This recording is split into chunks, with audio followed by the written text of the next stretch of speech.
अब तो मेरे पिया की दया ना समावे इंड। बोलिए श्री प्राणनाथ प्यारे की जय, सद्गुरु महाराज की जय।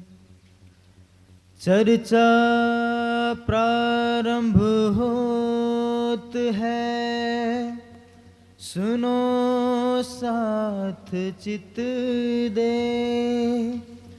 भजो राज श्यामा श्री प्राणनाथ, सखी जीवन हमारो ए। श्री महमति कहे ऐसाथ जी, भया चर्चा का बखत। अब तुम सुनियो चित्त दे, लाल आगे आए बैठे इन तखत। लाल आगे आए बैठे इन तखत। श्री महमति कहे ऐसाथ जी, ए इत के कहे बयान। श्री देवचंद्र जी के स्वरूप की नेक कहो पहचान।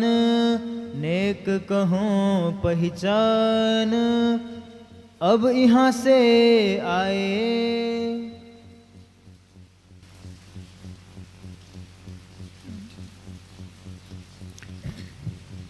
अक्षरातीत धामधनी श्री लालदास जी के द्वारा कहलवा रहे हैं कि आपने अभी सुना भोजनगर में, कल सुना था कि किस तरह से श्री देवचंद जी को उनके स्वरूप की पहचान होती है। बालमुकुंद जी के द्वारा बालमुकुंद स्वयं हरदास जी से बताते हैं कि जिनको तुम देवचंद जी मानते हो वो देवचंद जी नहीं है, उनके अंदर तो रासेश्वरी राधा जी। अब श्री देवचंद जी को ये बात पता चलती है, उसी भावना से वो चितवनी करने लगते हैं। लेकिन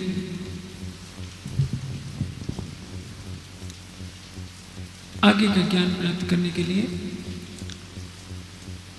वे नौतनपुरी प्रस्थान करते हैं जब उनकी उम्र 26 साल की होती है। श्री देवचंद जी निष्ठा भाव से कथा श्रवण के लिए जाते हैं। उनकी उम्र तो है 26 वर्ष, लेकिन उस मंदिर में कथा सुनने के लिए बहुत पहले से श्रोता आते रहते हैं। राधा वल्लभ मत का वहाँ बहुत अधिक प्रचार है। गांधी भाई प्रतीक्षा करते रहते हैं कि जब तक देवचंद जी न आ जाएं तब तक कथा का प्रारंभ नहीं करते। यह बात सबको बहुत बुरी लगती है कि देवचंद जी अभी नए नए आए हैं, उनकी इतनी महत्ता क्यों बढ़ गई। स्वाभाविक है, यह सृष्टि का विधान है। प्राणी में प्रतिस्पर्धा की भावना बहुत होती है। जो वयोवृद्ध हैं उनको अतीत अपना अतीत अच्छा लगता है, लेकिन वर्तमान कभी अच्छा नहीं लगता।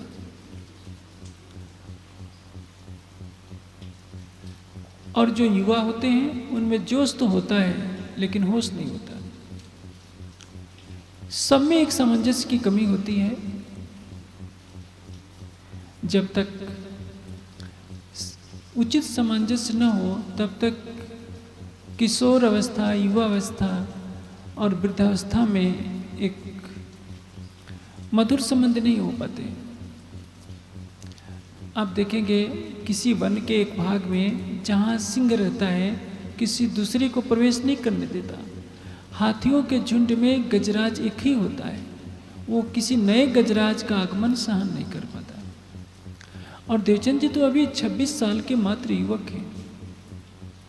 उनकी इतनी महत्ता बढ़ जाए ये भला कैसे कोई सहन कर सकता था।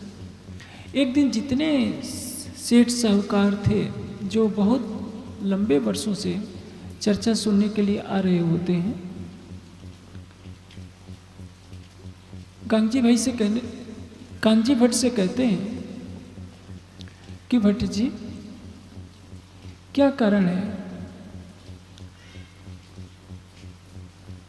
कि हमारी आपने कभी प्रतीक्षा नहीं की, और जब तक देवचंद जी नहीं आते हैं तब तक आप कथा का श्रवण ही नहीं, कथा प्रारंभ नहीं करते। ऐसा लगता है कि देवचंद जी कुछ आपको विशेष आर्थिक धनराशि देते हैं क्या? यह बात कांजी भट्ट को बहुत बुरी लगी। उन्होंने कहा कि देखो, धनवान तो तुम हो, क्योंकि तुमने ये मंदिर बनाने में विशेष सहयोग दिया है, विशेष आर्थिक सेवा तुम लोग करते हो। बेचारे देवचंद जी तो गरीब हैं, वे अपनी आत्मा की जागृति के लिए कथा श्रवण करते हैं। लेकिन यह बात बताओ, यदि कथा में मैं कुछ आगे पीछे बोल दूं, कोई श्लोक छोड़ दूं, तो तुमको तो कुछ पता नहीं होता। तुम पत्थर की मूर्ति की तरह बैठे फिर रहते हो, भले ही तुम 20 वर्षों से कथा क्यों न सुन रखे हो। लेकिन देवचंद जी ऐसा व्यक्तित्व है, जब तक वे आते नहीं, उनके बिना कथा मैं प्रारंभ नहीं कर सकता। इसका कारण यही है कि यदि एक श्लोक भी छोड़ दूं, यदि वो देर से आए और उनके आने से पहले मैंने कथा प्रारंभ कर दी, एक श्लोक भी छोड़ दूं, तो वे मेरे घर पहुंच जाते हैं और उनकी संतुष्टि के लिए मुझे पुनः भागवत पधराना पड़ता है, उस छूटे हुए श्लोक का अर्थ बताना पड़ता है। इसलिए मैं विवश हूँ, जो जितने प्रेम से कथा सुनेगा उसको मैं वैसे सुनाऊंगा। तुम तो औपचारिकता पूरी करने के लिए आते हो। श्रवण करने वाले कितने प्रकार के होते हैं, या भक्ति मार्ग पर चलने वाले कितने तरह के होते हैं? एक तो होते हैं मर्यादिक। मर्यादिक का मतलब, यदि हम नहीं जाएंगे तो लोग क्या कहेंगे कि कथा सुनने नहीं आ रहे हैं। और एक होते हैं प्रवाही, कि दूसरों की देखा देखी वो भी चले जाते हैं कि चलो वो चल रहे हैं तो हमें भी चले जाना है। और एक होते हैं पुष्टि यानी दृढ़ता पूर्वक, श्रद्धा से, विश्वास से और अपने आत्मकल्याणार्थ जो कथा का श्रवण करते हैं। आध्यात्मिक ज्ञान का श्रवण करना जिनके जीवन का उद्देश्य होता है। मंदिर किस लिए होते हैं? ज्ञान के प्रसार के लिए होते हैं। मंदिरों से ज्ञान का प्रसारण होना चाहिए।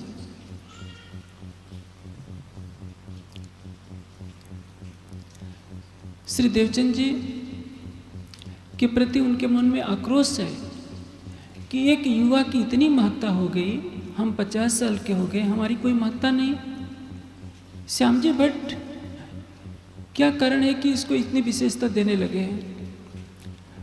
उन्होंने एक छिद्र ढूंढना शुरू कर दिया कि देखिए, इनके अंदर कोई ना कोई अवगुण तो होगा।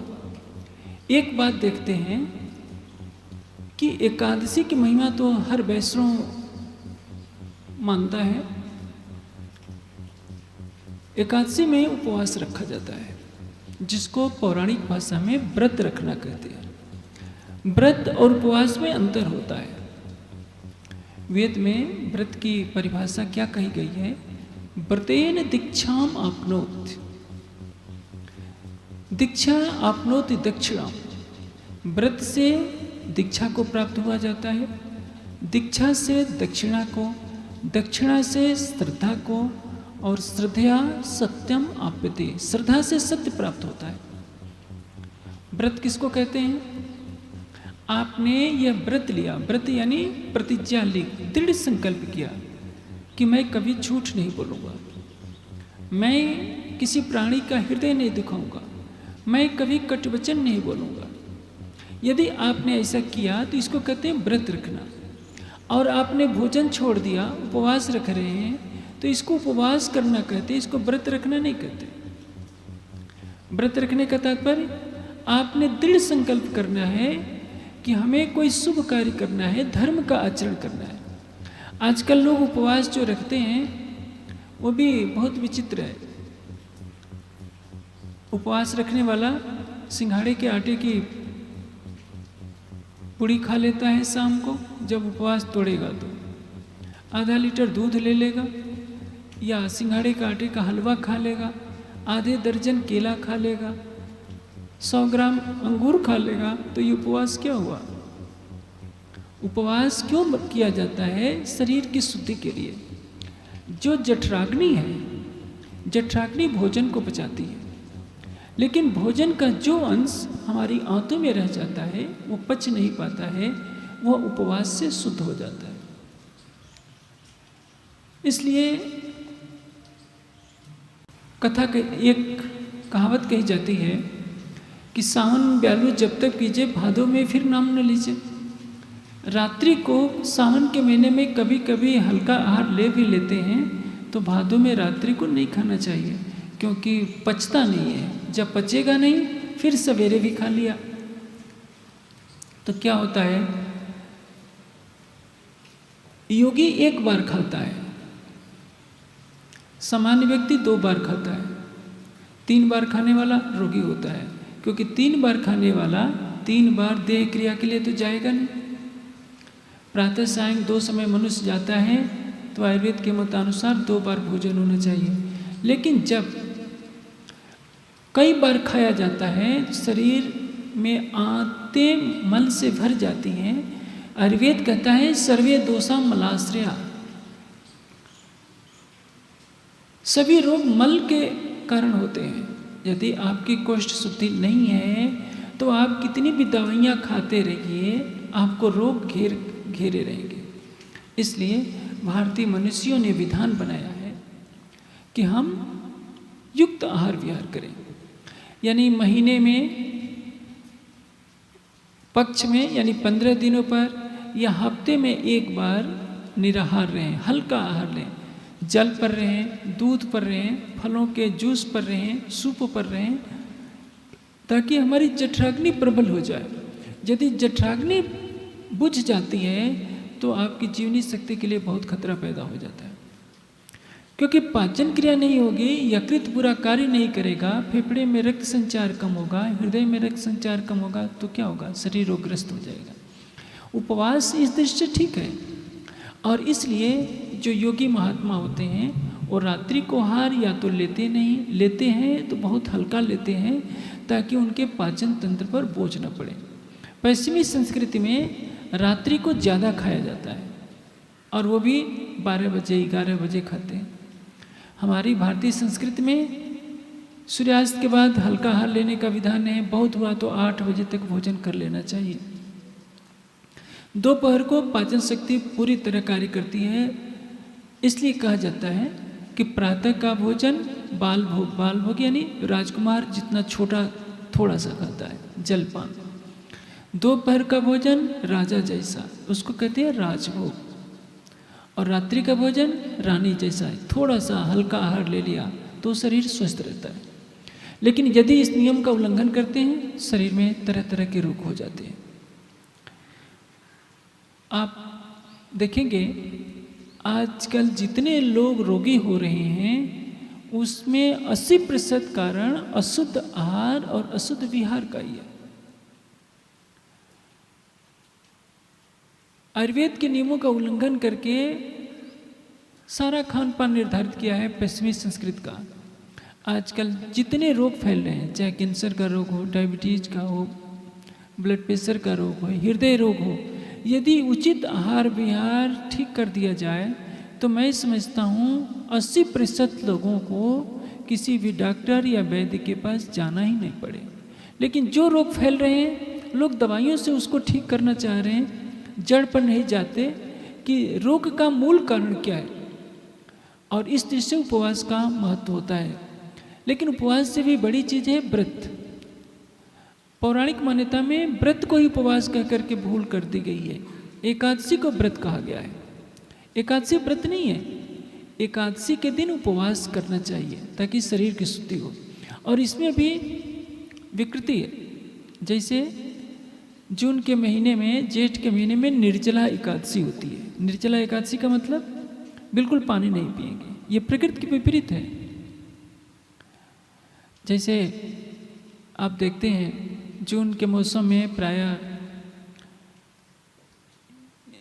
ईद से पहले रोजे रखने की परंपरा होती है। मुस्लिम लोग रात को खा लेते हैं, प्रातःकाल भोर में खा लेंगे और दिन में पानी नहीं पिएंगे। ये भी आयुर्वेद के विपरीत होता है। गीता ने कहा है कि युक्त आहार विहार होना चाहिए। यदि शरीर को पानी की आवश्यकता है, आप पानी नहीं देते हैं तो कब तक चलेगा? किडनी कब तक कार्य करेगी? एक न एक दिन विकृति आएगी, रोगग्रस्त शरीर हो जाएगा। हमें मन को पवित्र बनाना है, मन को शांत बनाना है, हृदय को पवित्र बनाना है, शरीर को स्थिर बनाइए। इतना ना खा लीजिए कि बैठा ना जाए, बिल्कुल ना खा लीजिए, इतना बिल्कुल ही खाना ऐसा ना छोड़ दीजिए कि बैठने की शक्ति नहीं रहे। दोनों ही अति है, अति से बचिए। अत्यधिक खाना, बिल्कुल ना खाना, दोनों गलत है। बहुत सोना, बिल्कुल ना सोना, ये भी गलत है। बहुत कार्य करना और बिल्कुल कुछ न करना, टहलना भी नहीं, दोनों ही ध्यान के लिए बाधक है। इसलिए न कम खाइए न अधिक खाइए, न कम सोइए न अधिक सोइए। बहुत ज़्यादा परिश्रम भी नहीं करिए और लेटे भी नहीं रहिए।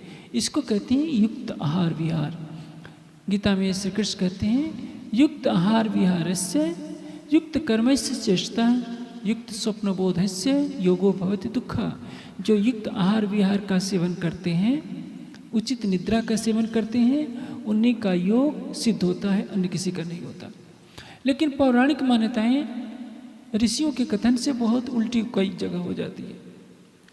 पौराणिक लोग विष्णु भगवान को प्रसन्न करने के नाम पर महीने में 2 बार एकादशी का व्रत रखते हैं और उनकी मान्यता है कि इससे हमें विष्णु का पद प्राप्त होगा।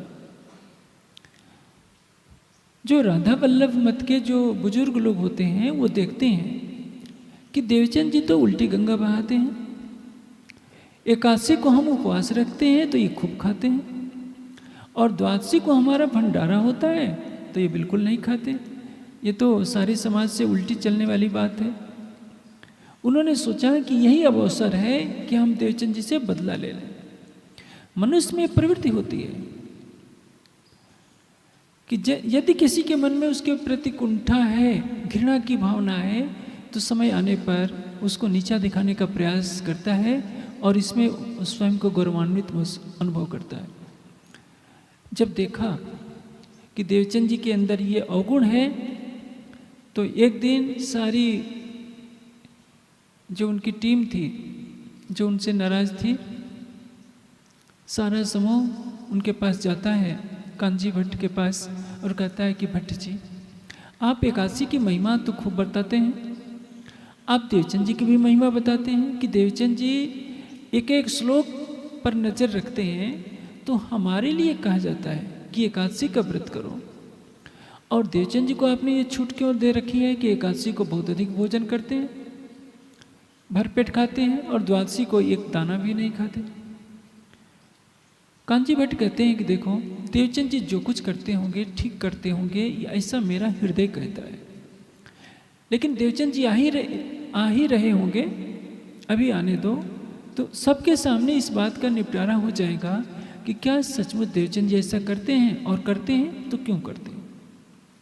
इसी समय देवचंद जी आप पहुंचते हैं। देवचंद जी से पूछते हैं कांजी भट्ट, क्या देवचंद जी ये सच है कि आप एकादशी को खूब भोजन करते हैं, जबकि सभी राधा वल्लभ मत के अनुयायी एकादशी का उपवास रखते हैं, और द्वादशी को आप कुछ भी ग्रहण नहीं करते। देवचंद जी ने कहा कि हाँ भट्ट जी, मैं ऐसा ही करता हूँ। इनकी यह बात सुनते ही सभी लोग बोल पड़ते हैं कि भट्ट जी, आखिर देवचंद जी ऐसा क्यों न करें। भागवत एक वृक्ष है, और भागवत रूपी वृक्ष की एक एक डाली, भागवत में 12 स्कंद है, एक एक डाली क्या है, एक एक स्कंद। भागवत रूपी वृक्ष का एक एक स्कंद यहाँ डाली कहा गया है। एक एक डाली में एक एक टहनी है उसके अध्याय। एक एक डाली का पत्ता क्या है, एक एक श्लोक है। भागवत रूपी वृक्ष की एक एक स्कंद की टहनी के एक एक पत्ते और पत्ते के एक एक रेशे में देवचंद जी भ्रमण करने वाले हैं। ये व्यंग पूर्वक कह रहे हैं, यानी एक एक श्लोक के एक एक शब्द के अर्थ में देवचंद जी डूबे हुए हैं। तो भला ये ऐसी उल्टी गंगा क्यों नहीं बहाएंगे। यानी भागवत जब एकादशी व्रत का महात्म वर्णित करता है तो देवचंद जी एकादशी व्रत का पालन क्यों नहीं करते, उनके कहने का यही आशय है। आप देवचंद जी सुनिए उसका क्या उत्तर देते हैं।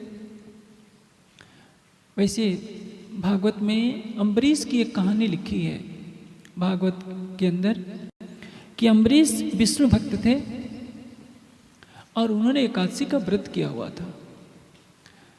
व्रत करके जब भोजन किया जाता है उसको कहते हैं पारण करना।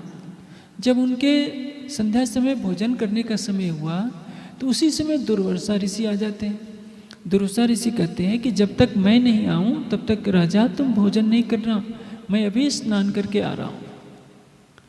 जब वो स्नान करके आते हैं, स्नान करने चले जाते हैं तो पारण का समय समाप्त होने लगता है और राजा अम्बरीश समय देर होने के कारण आहार ग्रहण कर लेते हैं। जब दुर्वासा ऋषि आते हैं तो उनको बहुत क्रोध आता है कि मेरी अनुपस्थिति में राजा अम्बरीश ने भोजन क्यों कर लिया, और राजा को मारने के लिए कृत्या नाम की राक्षसी पैदा कर देती। कृत्या राजा के ऊपर झपट्टा मारे इसके पहले ही भगवान विष्णु का सुदर्शन चक्र कृत्या राक्षसी का वध कर देता है और दुर्वासा ऋषि के पीछे पीछे भागता चलता है। दुर्वासा ऋषि अपनी प्राण रक्षा के लिए तीनों लोकों में जाते हैं। ब्रह्मा जी के पास जाते हैं, विष्णु के पास, शिव के पास। सभी देवता मना कर देते हैं कि हम तुम्हारी रक्षा नहीं कर सकते, तुम अम्बरीश के पास जाओ। सुदर्शन चक्र उनका पीछा कर रहा है होता है 2 कदम की दूरी से। अंत में दुर्वासा ऋषि को विवश होकर अम्बरीश के चरणों में गिरकर क्षमा मांगनी पड़ती है। तब सुदर्शन चक्र वापस होता है और दुर्वासा ऋषि के प्राण बचते हैं। यह कथा कपोल काल्पनिक है और मनगढ़ंत है। राजा अम्बरीश वैदिक युग में थे और उसमें कोई एकादशी का व्रत होता ही नहीं था। उसमें विष्णु किसको कहते हैं, जिसकी सत्ता व्यापक हो, जिसकी सत्ता सर्वत्र व्यापक हो, पृथ्वी में, अंतरिक्ष में, द्युलोक में, सर्वत्र जिसकी सत्ता व्यापक हो, जो अपने स्वरूप से बेहद मंडल में व्यापक हो, उसको विष्णु कहते हैं। एक ही परमात्मा का विष्णु नाम है, उसी परमात्मा का शिव नाम है। तदेव अग्नि तद वायु तदेव अग्नि तद आदित्य तद वायु तदेव चंद्रमा तदेव शुक्रम तद ब्रह्म तद आपस प्रजापति। वेद ने क्या कहा है, उसी परमात्मा को वायु कहते हैं, इंद्र कहते हैं, सूर्य कहते हैं, अग्नि कहते हैं। ये सभी गुणवाचक शब्द हैं। वेद की भाषा में इनके अलग अलग अर्थ होते हैं। जैसे अग्नि का अर्थ क्या होता है, ज्ञान का प्रकाशक। जो ज्ञान का प्रकाशक हो, ज्ञान स्वरूप हो, प्रकाश स्वरूप हो, उसको अग्नि कहते हैं। जैसे ऋग्वेद के पहले मंत्र में क्या कहा गया है, अग्नि मिडे पुरोहितम यज्ञस्य देवम ऋत्विजम। हे ज्ञान स्वरूप परमात्मा, मैं आपकी स्तुति करता हूँ। अग्नि का मतलब यहाँ चूल्हे में जलने वाले अग्नि नहीं। विष्णु का अर्थ जिसकी 4 भुजाएं बनाई गई हैं, उसको वेद में कहीं स्तुति के योग्य नहीं माना गया है। जो शिवजी कैलाश में रहते हैं, त्रिशूल लिए रहते हैं, पार्वती के पति हैं, उनको वेद ने परमात्मा नहीं माना। लेकिन जो कल्याणकारी परमात्मा है उसको शिव शब्द से कहा गया है। जिन्होंने व्याकरण का अध्ययन नहीं किया उन्होंने इन शब्दों को मान लिया कि शिव परमात्मा है, विष्णु भगवान परमात्मा है। अभी आप देख रहे हैं ना, शिव के भक्तों का एक समूह जा रहा है। बेचारा गंगा जी से पानी लाएगा, शिवलिंग पर गिरा देगा, सोचेगा कि हमने भक्ति कर ली। ये भक्ति नहीं है। पूछा जाए गीता के किस श्लोक में लिखा है कि ऐसा करो, वेद में कहाँ लिखा है, दर्शन शास्त्र में कहाँ लिखा है।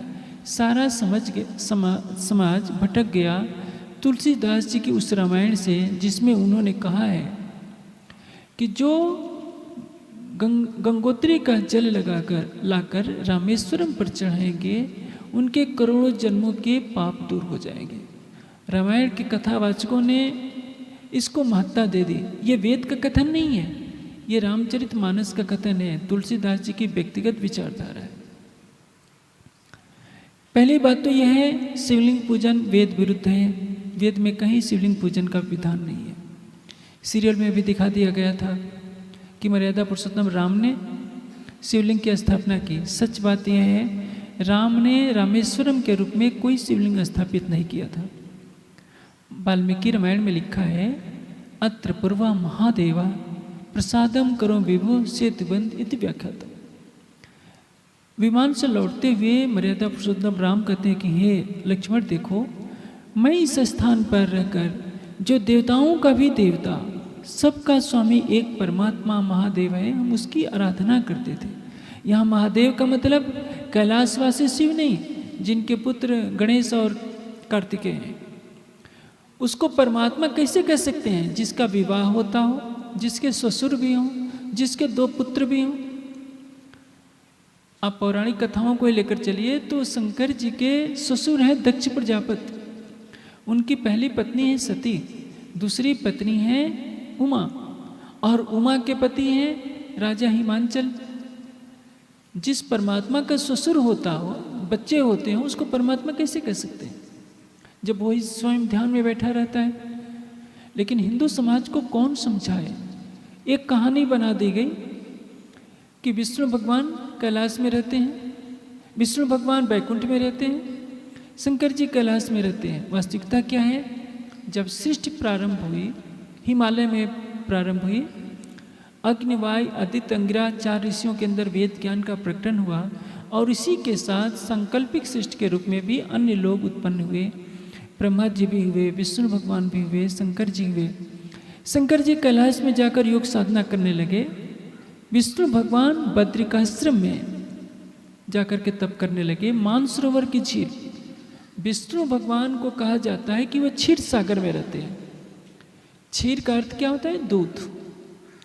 मानसरोवर में हमेशा बर्फ जमी रहती है, और गर्मी के मौसम में जब बर्फ पिघलती है तो उसका जल दूध के समान स्वच्छ होता है। शेष की सैया कोई ऐसा नहीं कि सर्प की कोई सैया बना करके लेटे रहते हैं। उन्होंने ऐसा अपना आसन बनाया कि उसमें लेटे लेटे वो ध्यान करते थे। लेटने का मतलब सोए नहीं रहते, उसमें ध्यान अवस्थित हो जाते हैं।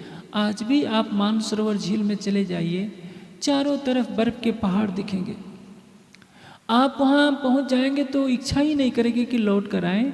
आपका मन शांत हो जाएगा वहाँ के वातावरण में।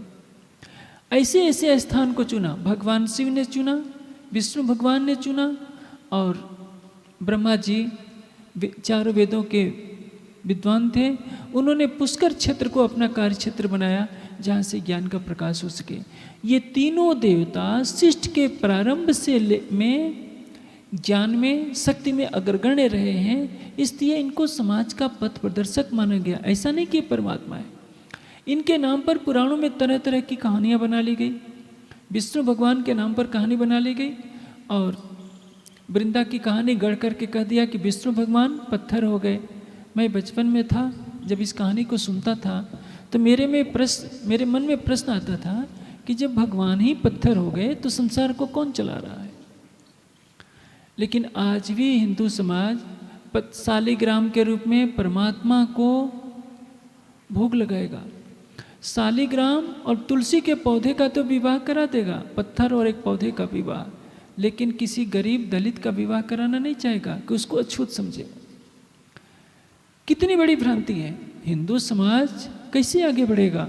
आप देखिए, तिरुपति मंदिर में कह दिया जाता है कि भगवान का विवाह हुआ था, इसलिए दहेज में जो यहाँ धन चढ़ाएगा उसके ऊपर बहुत कृपा होगी। और सारा हिंदू समाज, पढ़े लिखे लोग, चाहे अभिनेता हों चाहे मंत्री हों, करोड़ करोड़ रुपया दे आते हैं। पहले तो पूछा जाए, सृष्टि के कर्ता धर्ता परमात्मा को दहेज के लिए धन की क्या आवश्यकता है? और मनुष्य के दिए हुए धन से भगवान खुश होता है, ये तो बहुत बड़ी नादानी है। इसका मतलब भगवान को भी घूस चाहिए। परमात्मा आपसे क्या मांगेगा? आपके पास क्या है आप अपना जो आप दे सकते हो?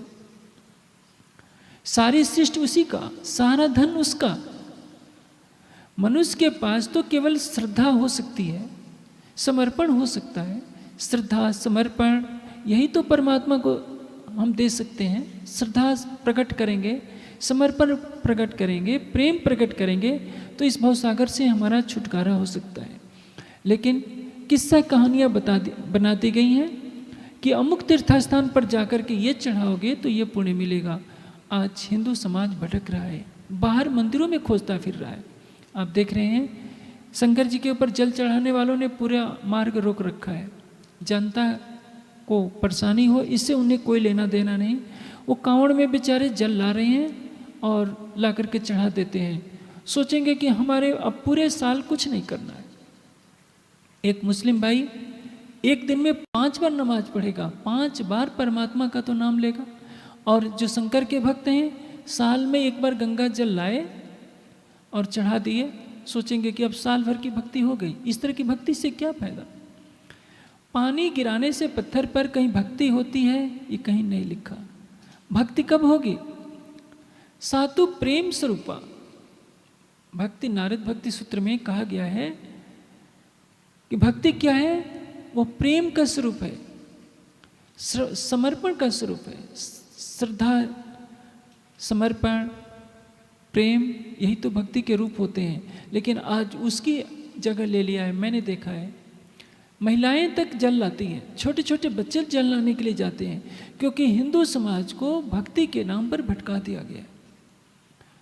हिंदू समाज धर्म ग्रंथों का ज्ञान ग्रहण नहीं कर रहा है। उसको यही सिखा दिया गया है कि अमुक मंदिर में ये चढ़ा दो, तुम्हारा ये भला हो जाएगा। अमुक तीर्थ में जाकर के ये चढ़ा दो, तुम्हारा ये भला हो जाएगा। और फल की कामना से बेचारा वो भागा फिरता है, क्योंकि उसको आर्ष ग्रंथों का ज्ञान नहीं है। पुराणों में से उसने जो सुना, रामायण से जो सुना, भागवत से जो उल्टी सीधी बातें सुन लिया, उसी का वो अनुकरण करता आ रहा है। इसका परिणाम यह होता रहा है, 1000 वर्षों की गुलामी झेलने के बाद भी उसका विवेक जागृत नहीं हो रहा है कि मुझे क्या करना चाहिए। अब देवचंद जी कहते हैं कि हाँ, यह बात सही है भट्ट जी कि मैं एकादशी को बहुत अधिक भोजन करता हूँ भरपेट, और द्वादशी को नहीं करता। इसलिए क्योंकि एकादशी को आप कथा बहुत अधिक करते हैं, क्योंकि सबको उपवास रखना होता है, भोजन बनाने का झंझट नहीं होता, तो आप दूनी कथा करते हैं। तो मैं शरीर को भोजन भी खूब देता हूँ, क्योंकि जो शरीर साधन है धर्म का, उस शरीर को हम यथावत सुरक्षित रखें। शरीरम माध्यम खलु धर्म साधनम, शरीर धर्म का साधन है, इसलिए मैं उस दिन उसको भोजन देता हूँ। जब आत्मा को आहार मिल गया तो शरीर को भी आहार देता हूँ। द्वादशी को आप लोग भंडारा सब करते हैं, लेकिन उस दिन भागवत की कथा नहीं होती। तो जब आत्मा को आहार नहीं मिला तो मैं शरीर को आहार क्यों दूँ? इसलिए मैं द्वादशी को उपवास रखता हूँ, यही इसका कारण है। और सबसे बड़ी बात यह है, माहेश्वर तंत्र में, माहेश्वर तंत्र जो निकला है नारद पंचरात्र ग्रंथ से निकला है। नारद पंचरात्र ग्रंथ में एकादशी कहती है कि जितने भी व्रत हैं, जितने भी उपवास हैं, तप हैं, परब्रह्म के प्रसाद के एक कण के सामने कहीं नहीं ठहरते। यानी जो सच्चिदानंद परब्रह्म की भक्ति करता है, उसके लिए एकादशी जैसे व्रतों का कोई भी महत्व नहीं है। आगे वितक में यह तथ्य दर्शाया गया है कि पारब्रह्म लीला रस का एक जो ग्रंथ भागवत, ताको सुन के तुम स्वर्ग का साधन करत। ब्रजलीला, रासलीला का वर्णन भागवत में है, और आप सबको विदित है कि यह लीला स्वयं अक्षरातीत ने श्री कृष्ण जी के तन में विराजमान होकर लीला की है। परब्रह्म ने जो प्रेम की लीला की ब्रजरास के रूप में, उसका तो आप श्रवण करते हैं, फिर एकादशी का व्रत रखते हैं। तो बताइए एकादशी व्रत से आपको क्या मिलेगा? स्वर्ग। बहुत अधिक तपस्या करेंगे तो कहाँ जाएंगे? बैकुंठ। और जब 14 लोकों का लय हो जाएगा तो न स्वर्ग रहेगा, न वैकुंठ रहेगा, न अष्टावरण रहेगा, कुछ रहेगा नहीं। तो ऐसे एकादशी के व्रत करने से क्या लाभ है? जब सबने यह बात सुनी तो सबने कहा कि धन धन है देवचंद जी, आपकी जैसी सोच है वैसी सोच हमारी नहीं हो सकती। यह घटना अभी तक का यह घटनाक्रम हमें यह शिक्षा देता है कि जैसे देवचंद जी ने हमेशा विवेकपूर्वक निर्णय लिया कि यदि हमारी आत्मा को आहार नहीं मिलता है तो हमें शरीर को भी आहार नहीं देना चाहिए। आप भी दृढ़ संकल्प कीजिए कि जिस दिन हमें चितवनी करने को नहीं मिले हम कुछ न कुछ प्रायश्चित तो करें। दंड देने का मतलब क्या होता है? हम प्रायश्चित करें कि आज हमने भूल क्या की। नीति का कथन है, एकाकी चिंत्यमानः परम श्रेयम अधिगच्छति। अकेले सोचने वाला श्रेष्ठ कल्याण को प्राप्त होता है। आप एकांत में जाइए, शाम के समय, रात्रि को अकेले में पूछिए, आज मैंने कौन सा गलत कार्य किया, और जो मैंने गलत कार्य किया वो मुझे भविष्य में नहीं करना है। आप दूसरों से मत पूछिए, क्योंकि शिष्टाचार के नाते या रिश्ते बिगड़ने के डर से कोई बिरला ही होगा जो आपके मुंह पर कहेगा कि हाँ आपने गलत कार्य किया है। आप गलत भी करेंगे तो लोग हाँ में हाँ मिला देंगे कि कोई चिंता की बात नहीं, आपने कुछ गलत नहीं किया, आपने अच्छा ही किया है। हर व्यक्ति को पता होता है कि मैंने ये गलत किया या सही किया। अपनी अंतरात्मा से पूछिए। यदि आपका हृदय निष्पक्ष है, अपने हृदय से पूछेंगे तो आवाज आएगी कि हाँ सचमुच आपने गलत कार्य किया। यदि आपने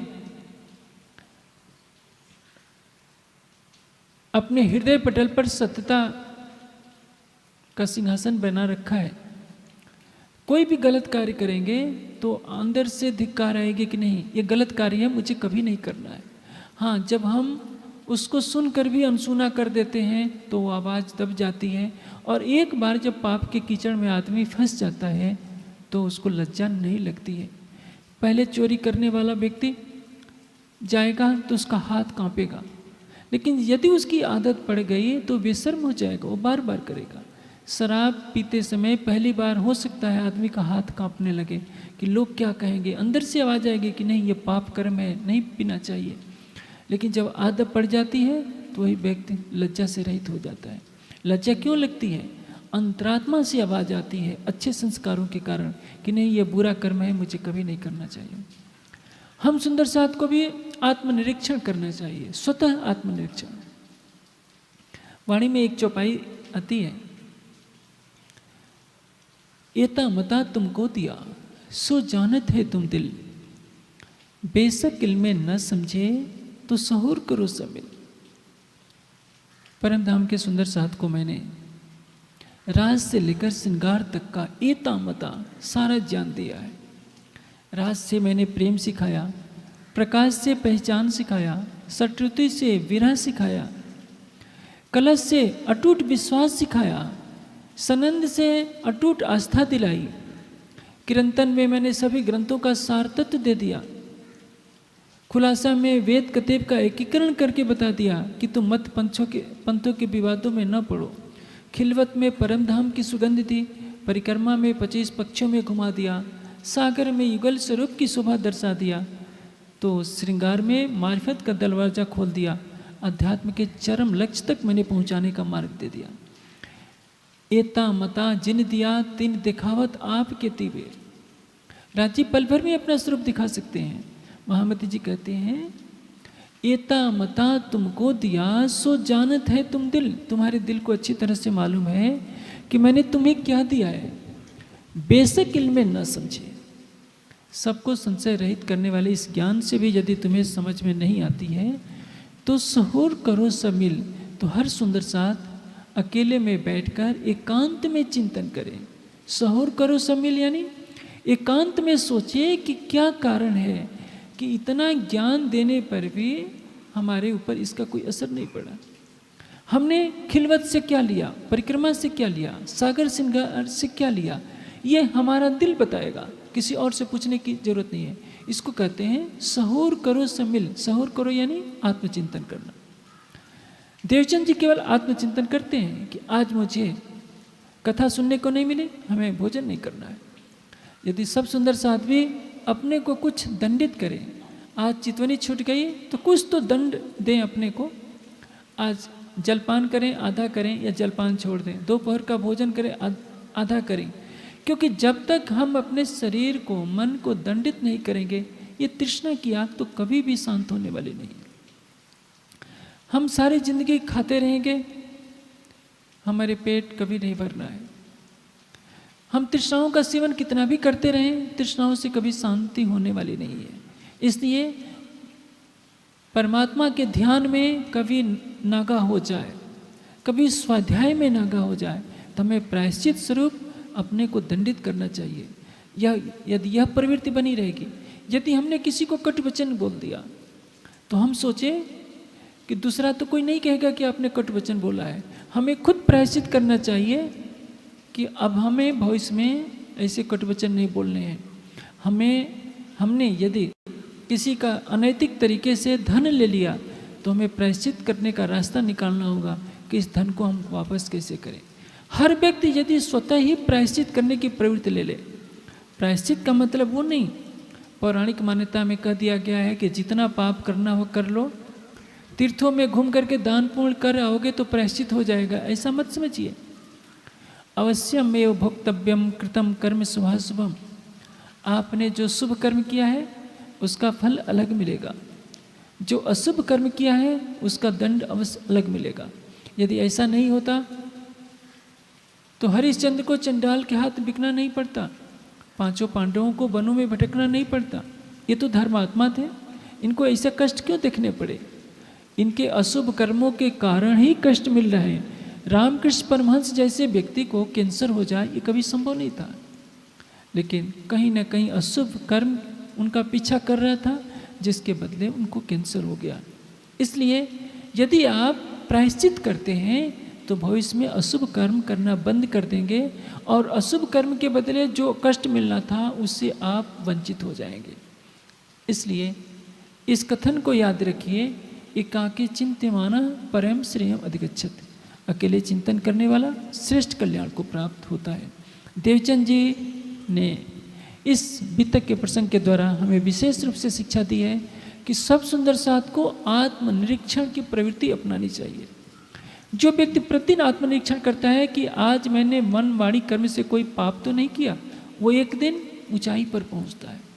और जो व्यक्ति अपने अपराधों को छिपाता है, पाप करके भी उसको कहेगा कि नहीं हमने कुछ नहीं किया, समझ लीजिए कि वो अपने पापों को और बढ़ाता है। अब घड़ी आती है श्री देवचंद जी को दर्शन का सौभाग्य प्राप्त होता है। 2 बार उनको दर्शन मिल चुके हैं। पहली बार बारात के पीछे जाते समय, दूसरी बार चितवनी के माध्यम से। सुंदर साथ में एक भ्रांति है कि 40 साल से पहले दर्शन नहीं हो सकता, ऐसा कोई नियम नहीं है। हाँ, 40 वर्ष की अवस्था में परिपक्वता आ जाती है मनुष्य के अंदर। इसलिए समाज के नेतृत्व का या बड़े कार्य का उत्तरदायित्व 40 वर्ष की अवस्था में दिया जाता है। लेकिन शंकराचार्य तो 16 वर्ष की अवस्था में ही वह कार्य करने लगे जो 50 वर्ष की अवस्था में कोई कर नहीं पाता। 16 वर्ष की अवस्था में संन्यास लेते हैं और 16 वर्ष तक यानी 32 वर्ष की अवस्था तक इतना कार्य कर गए कि मनुष्य अपने जीवन में नहीं कर पाया था। इसी तरह से संत ज्ञानेश्वर ने ज्ञानेश्वरी टीका लिखी थी जब उनकी उम्र मात्र 16 वर्ष थी। आप सोचिए 19 वर्ष की अवस्था में संत ज्ञानेश्वर ने जीवित समाधि ले ली। इसलिए 40 वर्ष की प्रतीक्षा नहीं करनी चाहिए कि जब हमारी उम्र 40 वर्ष की होगी तो राज्य दर्शन देंगे।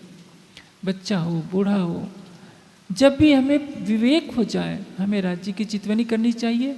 राज्य किसी भी क्षण हमें दर्शन दे सकते हैं। जैसे श्री देवचंद जी को बारात के पीछे जब चलना पड़ा, बारात के पीछे भागते भागते, उस समय 16 वर्ष की अवस्था थी। और चितवनी में जब दर्शन हुआ तो उनकी उम्र लगभग 25 वर्ष की थी। अब 40 वर्ष होने को हो गई। राज्य तीसरी बार दर्शन देंगे परम धाम के श्रृंगार में। और इसके साथ क्या घटित होता है, आगे का वर्णन सुनिए।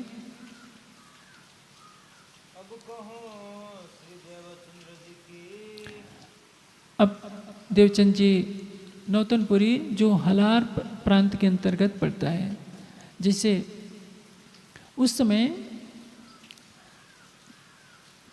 भूभाग को ही देश कहा जाता था। जैसे आपने अभी तक में सुना कच्छ देश, हलार देश, मारवाड़ देश, गुर्जर देश, किसी भी भाग को देश कहा जाता है, लेकिन देश तो आर्यावर्त है। लेकिन आज से 200 साल पहले किसी भी प्रांत को, स्थान को कह दिया जाता है कि यह देश है। उसी तरह से नौतनपुरी में देवचंद जी भागवत सुनते हैं, सुनते सुनते 40 वर्ष हो गए होते हैं। अब उनकी परीक्षा की घड़ी है। प्रश्न यह है, क्या राज्य परीक्षा लेते हैं? उत्तर मिलेगा नहीं। राज्य कोई परीक्षा नहीं लेते। परीक्षा तो वह लेता है जिसको मालूम ना हो कि इसके मन में क्या है। कसौटी पर कसा जाता है, परखा जाता है। परखने का मतलब, आपको योग्य बनाए बिना यदि कोई वस्तु दी जाती है तो आप उसका महत्व नहीं समझेंगे और इसका परिणाम ये होगा कि समाज में विकृति फैल जाएगी। जैसे देवचंद जी को बिना तपाए, देवचंद जी को कसौटी पर खरा सिद्ध किए यदि राज्य दर्शन दे देते तो आप सुंदर साथ कहते कि देवचंद जी को तो बिना किसी परिश्रम के राज्य ने दर्शन दे दिया, हमें क्यों नहीं देते। इसका तात्पर्य यह है कि राज्य पक्षपाती है। इसलिए चाहे देवचंद जी हो, चाहे श्री महाराज हो, चाहे गोपाल मणि जी महाराज हो, चाहे परमहंस महाराज श्री रामरतन दास जी हो, जिन जिन से राज्य ने लीला की है उन तनों को तपाया है, सारे संसार से किनारा किया है। जब उनका हृदय संसार से अलग हुआ, टूटा, न मैं रहा न मेरा रहा, जब केवल तू और तेरा रह जाता है, सर्वस्व समर्पण उनके प्रति हो जाता है, तब प्रीतम का दीदार होता है। आगे आप सुनेंगे कि हफ्से में इंद्रावती जी की आत्मा विरह में विलखती है। किन स्थितियों में राज्य दर्शन देते हैं? देवचंद जी 16 वर्ष की अवस्था से निकले हैं। 24 वर्ष हो गए खोजते खोजते, कठोर साधना करते करते। हम सुंदर साथ तो 1 हफ्ते में चाहते हैं कि राज्य तुरंत आ जाए। राज्य दूर नहीं है, लेकिन न्याय का सिंहासन तो सबके लिए बराबर होता है। आप श्री देवचंद जी जैसी तड़प लाइए, श्रद्धा लाइए, आपको भी 1 मिनट में दर्शन दे देंगे। इसलिए देवचंद जी से कठोर साधना करवाई, श्री महाराज को विरह की अग्नि में डाला, तब उनको दीदार दिया। जिसने जितनी कसौटी की उनको उतनी बड़ी शोभा मिली। यदि प्रधानमंत्री अपने किसी नजदीकी व्यक्ति को अपनी सत्ता का उपयोग करते हुए कोई बड़ा पद देता है तो उस समय तो कोई विरोध नहीं करेगा, लेकिन प्रश्न खड़ा होगा कि प्रधानमंत्री ने अपने पद का दुरुपयोग किया है। इसी तरह से जिस अक्षरातीत ने सृष्टि का सारा विधान बनाया है, वो बिना कसौटी पर खरा सिद्ध किए कैसे किसी को दर्शन दे सकते हैं? जिस श्री देवचंद जी के तन में लीला करनी है, उस श्री देवचंद जी को हर पल परखा जा रहा है। परखा जा रहा है यानी उनको तपाया जा रहा है, उनके जीव को। अब कथा सुनने जाते हैं, निष्ठाबद्ध कथा सुन करके आते हैं, उसके पश्चात भोग लगाते, बनाते हैं, ध्यान करते हैं और तब भोजन करते हैं। उनकी दिनचर्या रहती है, चाहे कुछ भी हो जाए, 1 दिन का भी नागा नहीं करते। 14 वर्ष निष्ठाबद्ध। अचानक उनको बुखार होने लगता है।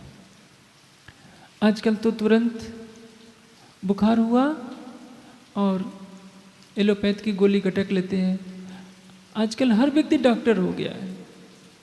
जिसको देखो मेडिकल स्टोर जाएगा, पैरासीटामोल की गोली खरीद लेगा, डॉक्टर से पूछेगा भी नहीं कि इसको खाऊंगा कि नहीं खाऊं कि ना खाऊं। उसने सुन लिया है कि पैरासीटामोल खाने से बुखार दूर हो जाएगा। हर कोई गटक लेता है, चाहे उसका लीवर खराब हो, किडनी खराब हो, कोई लेना देना नहीं। वो जमाना था जब लोग ऐसे उपवास कर लेते थे। पशुओं को जब कोई रोग होता है तो आप देखेंगे पशु खाना पीना बंद कर देता है, और उपवास से जो जठराग्नि भोजन पचाती है शरीर के दोषों को पचा जाती है। इसलिए बुखार लगने पर लंघन यानी उपवास किया जाता है। श्री देवचंद जी, बुखार हुआ, एक दिन भोजन नहीं किया, 2 दिन भोजन नहीं किया, 12-13 दिन हो जाते हैं। 12-13 दिन जो भोजन न करेगा शरीर में शक्ति कहाँ से रहेगी। लेकिन देवचंद जी बुखार की अवस्था में भी कथा सुनने जाना बंद नहीं करते हैं। उनकी निष्ठा है, चाहे कुछ भी हो जाए, मुझे तो भागवत की कथा का श्रवण करने जाना ही है। अंत में उनके पिता मत्तु मेहता वैद्य बुला करके लाते हैं। वैद्य देखता है, नाड़ी देखता है और कहता है कि ये दवा की पुड़िया है, इसका काढ़ा बना लेना, लेकिन इसका नियम है यह कि दवा को लेने के पश्चात खुली हवा में नहीं घूमना है, नहीं तो खुली हवा में ठंडक लग जाएगी, इनको सन्निपात ज्वर हो जाएगा। सन्निपात ज्वर किसको कहते हैं? जिसमें सिर में बुखार प्रबल हो जाता है और वो व्यक्ति बड़बड़ाने लगता है, यानी उसका मस्तिष्क पूरी तरह से काम नहीं कर पाता। ये बहुत कष्ट साध्य बुखार होता है, इसको नियंत्रण में लाना कठिन होता है। जैसे ही ये बात कही, माता कुंवरबाई ने कहा कि वैद्य जी ये मानने वाले कहाँ हैं? आप इधर जाएंगे और ये तो जरूर जाएंगे भट्ट जी के यहाँ कथा सुनने। यह बात जब वैद्य ने सुनी तो अपनी दवा वापस ले ली कि नहीं, यदि आप मेरे बताए हुए नियम का पालन नहीं करेंगे तो मैं दवा नहीं दूंगा, क्योंकि बुखार बिगड़ेगा तो बदनामी मेरी होगी कि इस वैद्य की दवा से ठीक नहीं हुआ था, दोष मेरे ऊपर आ जाएगा और मेरा व्यवसाय इससे प्रभावित होगा। मैं दवा नहीं दूंगा यदि मेरे कथनों का पालन नहीं किया जाएगा तो। मत्तु मेहता ने कहा कि वैद्य जी आप चिंता न कीजिए, मैं देखता हूँ ये जाते कैसे हैं। 14 वर्ष हो गए भागवत सुनते सुनते, एक दिन नहीं जाएंगे तो क्या अंतर पड़ता है। मैं आपको वचन देता हूँ कि इनको जाने से रोकूंगा। वैद्य ने काढ़ा पिला दिया, लेकिन जब समय होता है जाने का, देवचंद जी कहाँ मानने वाले थे। उन्होंने अपने सिर को कपड़े से बांधा, लाठी लेकर के चलने के लिए तैयार हो गए, क्योंकि शरीर में शक्ति नहीं थी चलने की। जब जाने का प्रयास करने लगे तो मत्तु मेहता को बहुत बुरा लगा, पिताजी को। उन्होंने दरवाजा बंद कर दिया, क्योंकि बेटा भले ही 40 साल का हो जाए, माता पिता सोचते हैं कि ये तो हमारा 5 साल वाला ही तो बेटा है, वो उसी तरह से व्यवहार करते हैं। अब देवचंद जी को यह असह्य है कि जिस प्रीतम को पाने के लिए मैंने सब कुछ साधना का कष्ट झेला है, आज इस बुखार के कारण मुझे जाने से रोका जा रहा है। वे पिता से बहुत कहते हैं कि देखिए धर्म है तो देह है, पिता का कहना है कि नहीं, देह है तो धर्म है। देवचंद जी का कथन है कि धर्म के पालन में हमें शरीर की चिंता नहीं करनी चाहिए। पिता का कहना है कि शरीर जिंदा रहेगा तभी तो तुम धर्म का पालन करोगे, एक दिन कथा सुनने नहीं जाओगे तो क्या अंतर पड़ता है। देवचंद जी कहते हैं कि नहीं, ये मेरी निष्ठा पर प्रश्न खड़ा होता है, मैं तो अवश्य जाऊंगा, और परिणाम यही होता है। देवचंद जी के जाने को रोकने के लिए उनके पिताजी किवाड़ बंद कर देते हैं, और जब देवचंद जी देखते हैं कि किवाड़ बंद हो गया तो उनको चक्कर आ जाता है और कहते हैं कि रे मूर्खों, यदि तुम मुझे नहीं जाने दोगे तो मेरी आत्मा अवश्य जाएगी। यह करके वो बेहोश होकर गिर जाते हैं। माँ को भला यह कैसे सहन हो सकता है कि मेरा जवान बेटा बेहोश होकर गिरे। वे जोर जोर से बचाओ बचाओ की आवाज़ लगाते हुए अपने पति को फटकारने लगती हैं कि तुम इतनी जीत पर क्यों अड़ जाते हो। जब देवचंद जी जाना चाहते हैं तो जाने दो। पत्नी के कठोर शब्दों को सुनकर मत्तु मेहता भी पिघल जाते हैं। देवचंद जी की हालत देखी नहीं जाती, क्योंकि वो तो बेहोश हो चुके हैं, शरीर में कोई शक्ति नहीं। इतना पिता कितना भी कठोर होता है लेकिन अंदर से कोमल होता है। अब वो देवचंद जी के कान में कहने लगते हैं कि देवचंद जी उठो, देखो कांजी भट्ट ने बुलावा भेजा है, जल्दी से उठो, तुम्हें जाना है। लेकिन देवचंद जी को तो बेहोशी आ गई थी। लगभग 1 आध घड़ी यानी लगभग आधे घंटे के पश्चात उनको होश आता है। माता कुंवर बाई कहती है कि बेटे देवचंद, तुम्हें अब कोई भी रोकेगा नहीं, तुम जाओ कथा सुनने के लिए, कहो तुम्हें हम पहुंचा देते हैं। मत्तु मेहता भी कहने लगे कि बेटे मैं कभी भी तुम्हारी राह में बाधक नहीं बनूंगा, तुम चल खुशी खुशी जाओ। देवचंद जी किसी से कुछ नहीं बोलते, चुपचाप अपने कानों को, सिर को पगड़ी से बांध लेते हैं, लाठी लेकर धीरे धीरे वहाँ से चल पड़ते हैं, आ करके कथा श्रवण करते हैं। और यही है परीक्षा की घड़ी। उस परीक्षा में वे उत्तीर्ण हो गए।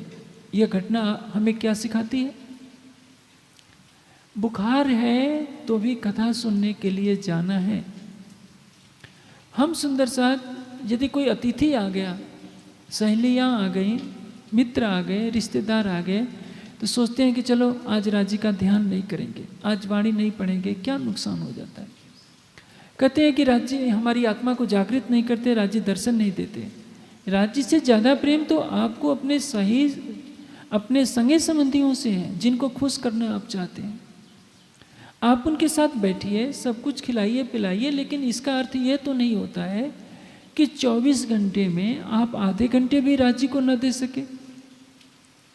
कितना भी कोई व्यक्ति व्यस्त होगा, 24 घंटे में 3 घंटे तो सोता ही होगा, 4 घंटे सोता होगा, कितने भी रिश्तेदार आ जाए। शादी विवाह का भी व्यस्त कार्यक्रम होगा, 2 घंटे भी तो सोएगा। 2 घंटे की निद्रा में से 5 मिनट निकालकर राज्य को तो याद कर ही लिया जाता है। लेकिन दुनिया ऐसा नहीं करती है। यदि ऋषि मुनियों ने शादी विवाह में परमात्मा के पूजन का विधान नहीं बनाया होता तो मैं समझता हूँ ये दुनिया शादी विवाह के दिन तो परमात्मा को ही भूल जाती। लड़का भी जानता है कि मैं एक दिन बूढ़ा होऊंगा, लड़की भी जानती है कि मैं एक दिन बूढ़ी हो जाऊंगी, लेकिन इस शरीर को सजाकर इसका जब विवाह कराया जाता है तो देखिए लोग कितने पागल होते हैं। 70 साल के बुढ़े भी नाचते हैं, 70 साल की बुढ़िया भी नाचती हैं। क्या हो गया है दुनिया? लोग मृत्यु को भूल जाते हैं। हमें किस तन के लिए, किस लक्ष्य के लिए जीवन मिला है, ये सब भूल जाते हैं। देवचंद जी वह व्यक्तित्व हैं जो हमें शिक्षा दे रहे हैं। बुखार है तो भी एक दिन का भी नागा नहीं होने देते। हर अवस्था में अपने आराध्य को पाने के लिए हर कसौटी पर स्वयं को खरा सिद्ध करते हैं। आप सोचिए 300 वर्ष हो गए, 300 वर्ष से ज़्यादा परम धाम की चितवनी की प्रक्रिया श्री जी के द्वारा प्रारंभ किए हुए, और इस साल मेराज का तन प्रकट हुए इस संसार में 400 वर्ष होने वाले हैं। आप सोचिए 325 वर्ष से चितवनी की प्रक्रिया ढपी पड़ी है, हल्की हल्की चल रही है। आज हमारे सुंदर साथ में जिनकी संख्या लगभग 40 लाख के आसपास होगी, हर सुंदर साथ यदि जागरूक होता, हर सुंदर साथ नियमित रूप से वाणी का चिंतन करता, हर सुंदर साथ प्रतिदिन चितवनी करता, 2 घंटा नहीं कर सकता, 1 घंटा नहीं कर सकता, आधे घंटे भी तो करता। आधे घंटा चितवनी, आधे घंटे वाणी का चिंतन भी यदि औसतन हर व्यक्ति के नाम से होता तो आज हमारा समाज बहुत उन्नत होता। सारी दुनिया यदि प्रतिदिन स्वाध्याय करे। जब गुरुकुलों में दीक्षांत समारोह होता था तो गुरुकुलों के आचार्य जो ब्रह्मचारी अध्ययन समाप्त करके घर जाने वाले थे, सबको उपदेश क्या देते थे? सत्यम वद धर्मम चर, सत्य बोलो, धर्म का आचरण करो, स्वाध्याय प्रवचनाभ्याम माँ प्रमितव्यम, स्वाध्याय और प्रवचन में प्रमाद न करें। स्वाध्याय किसको कहते हैं? मोक्ष का ज्ञान देने वाले ग्रंथों का अध्ययन।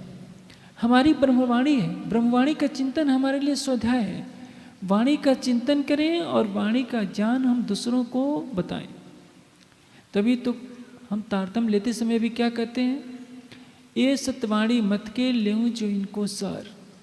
सत्यवाणी का चिंतन ही समाप्त हो गया। हम रटते हैं, तारतम्य का पाठ करते हैं, सेवा पूजा करते हैं, तो तारतम्य का 2 बार पाठ करते हैं, कहते रहते हैं ये सत्यवाणी मत के लेऊं जो इनको सार।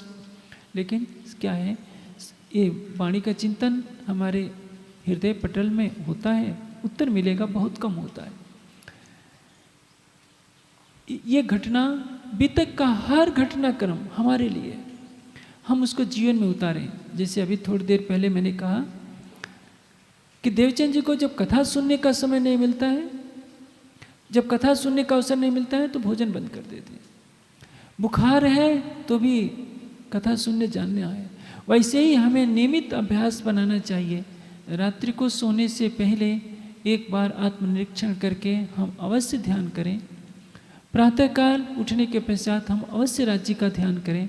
युगल स्वरूप की छवि को दिल में बसाकर आप पूरे दिन कार्य करते रहिए, मैं आपके पास नहीं भटकेगी। अब देवचंद जी उस दिन कथा सुन करके आते हैं, कुछ दिन में शरीर पूरा स्वस्थ हो जाता है। और क्योंकि ये परीक्षा में उन्होंने पूरी तरह से दक्षता के साथ उत्तीर्ण की। हम परीक्षा में उत्तीर्ण नहीं हो पाते, हमें संसार के सारे बंधन खींचे रहते हैं।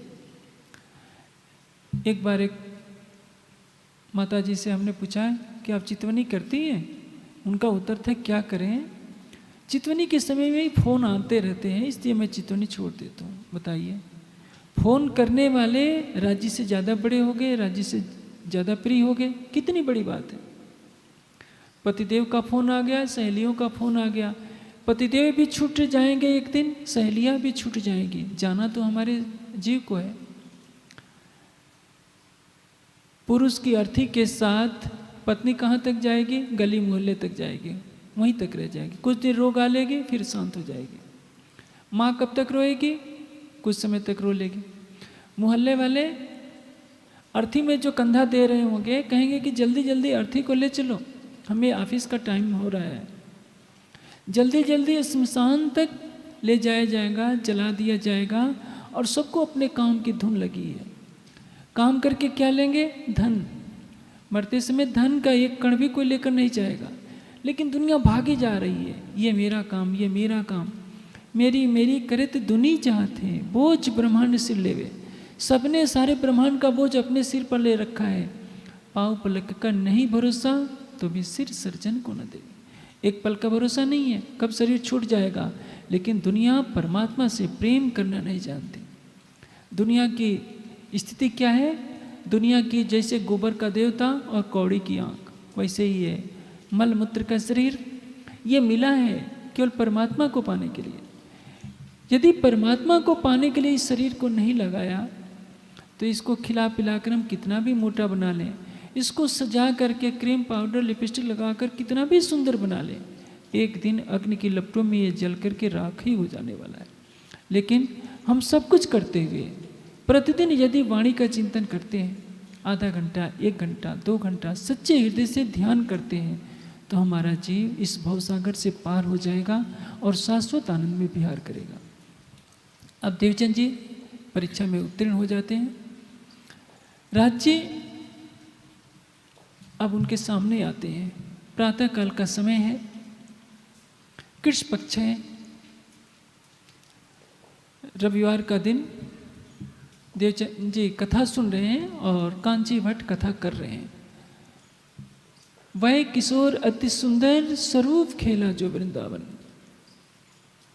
वह किशोर, किशोरावस्था है, और किसने दर्शन दिया? स्वरूप खेला जो वृंदावन। जिस आवेश स्वरूप ने रास की लीला की थी, उसी आवेश स्वरूप ने आकर के परम धाम के श्रृंगार में दर्शन दिया।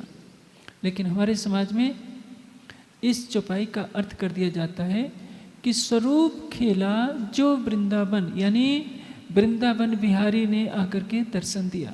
ये बात पूर्णतया मिथ्या है। आप देखेंगे वृत्तांत मुक्तावली में दर्शन देने वाले स्वरूप का जो श्रृंगार वर्णित किया गया है वो परमधाम का श्रृंगार है। सिंदूरिया रंग की पाग है, केसरिया रंग की जार है, श्वेत रंग का जामा है, नीलो पीले रंग का पटका है, आसमानी रंग की पिछौरी है। ये रास का श्रृंगार नहीं है। रास के श्रृंगार में क्या लिखा है? पीठी ऊपर पहचाने झीड़ी कुर्ली झलवार झलकार। पीढ़ी के ऊपर पैचा है, पीली पटोली है, जबकि परम धाम के श्रृंगार में नीले न पीले बीच के रंग का पटका है। केसरी सिंदूरिया रंग की पाग है, जबकि रास के श्रृंगार में सिंदूरिया रंग की सुथनी है। दोनों के श्रृंगार में अंतर है। रास के श्रृंगार में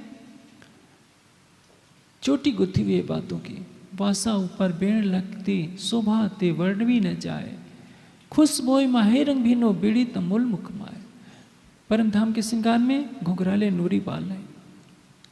रास में मस्तक मुकुट सुहामणों का वर्णन किया गया है और मूल मिलावे के श्रृंगार में केवल पाक का वर्णन है। इसलिए रास के श्रृंगार में और परम धाम के श्रृंगार में अंतर है।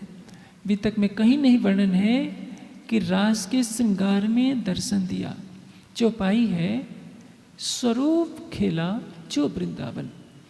जिस आवेश स्वरूप ने ब्रज में लीला की थी, राज्य के जिस आवेश स्वरूप ने महाराज में लीला की थी, उसी आवेश स्वरूप ने परम धाम के श्रृंगार में आकर के दर्शन दिया।